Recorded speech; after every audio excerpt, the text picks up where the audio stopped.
kita melihat bahwa penerapan aturannya juga mungkin mendadak ya, tidak tersosialisasikan. Setelah dicek itu ada kebijakan dari internal Kementerian SDM itu untuk mengaktif supaya menertibkan pengecer-pengecer yang harganya tidak seragam dan cenderung mahal di masyarakat.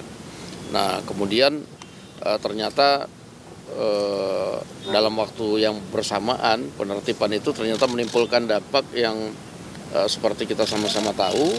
Nah, sehingga akhirnya dari hasil komunikasi semalam dan dievaluasi tadi pagi, Presiden kemudian meminta supaya secara parsial dilakukan administrasi penertibannya, tetapi pengecer-pengecer bisa sambil berjualan dulu supaya rakyat tetap bisa membeli LPG-nya, demikian. Berarti administrasi penertiban itu nanti akan dibikin aturannya atau gimana sih? Iya, jadi memang di SDM sendiri sedang bikin aturannya gitu.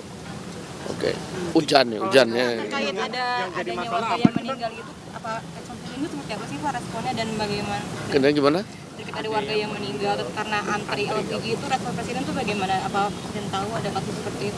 Ya, kita juga sudah beritahu bahwa ya, tapi kan sebab musababnya nggak cuma karena ngantri. Itu kebetulan di Pamulang di dapil saya. Jadi kita udah kirim tim juga untuk datang dan malam ini ada pengajian di situ. Terima kasih. Diskusi hari ini soal tujuannya tetap dilakukan, tapi caranya mungkin masih. Iya, secara parsial caranya kemudian dilaksanakan, tetapi pengecernya bisa berjualan dulu sambil nanti akan dibenahi atau kemudian diproses administrasinya menjadi subpangkalan. Salah satu minta pertimbangan Pak JK juga sebagai pencetusnya begitu Pak. Nggak tahu saya. Pak, Oke. Pak Bahlil bilang katanya tetap harus menggunakan KTP untuk membeli gas LPG. Apakah ini tidak menyulitkan juga masyarakat Pak untuk membeli gas LPG harus menggunakan KTP? Kalau itu nanti kita tanyakan teknisnya saja di SDM, saya kurang paham. Demikian. Masalahnya apa sehingga Aduh, nanya satu-satu.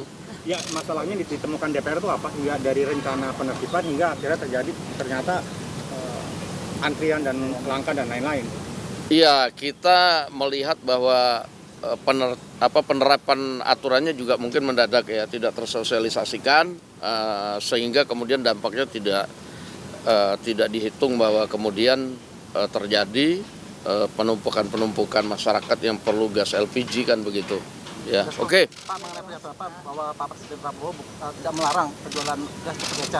Ini apakah sebelumnya Pak Bahlil tidak melaporkan ke Pak Prabowo, Pak?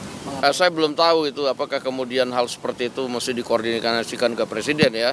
Tapi kebijakan-kebijakan di kementerian itu biasanya kan bisa berjalan sendiri-sendiri. Tapi kemudian apabila menimbulkan dampak seperti ini ya Presiden wajib turun tangan. Terima kasih. Tapi ada teguran nggak Pak dari Presiden ke Pak Bahlil sendiri Pak? Tuh, udah hujan.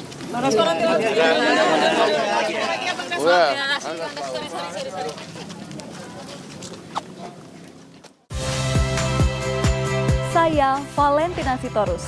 Saksikan program-program Kompas TV melalui siaran digital, pay TV, dan media streaming lainnya. Kompas TV, independen, terpercaya.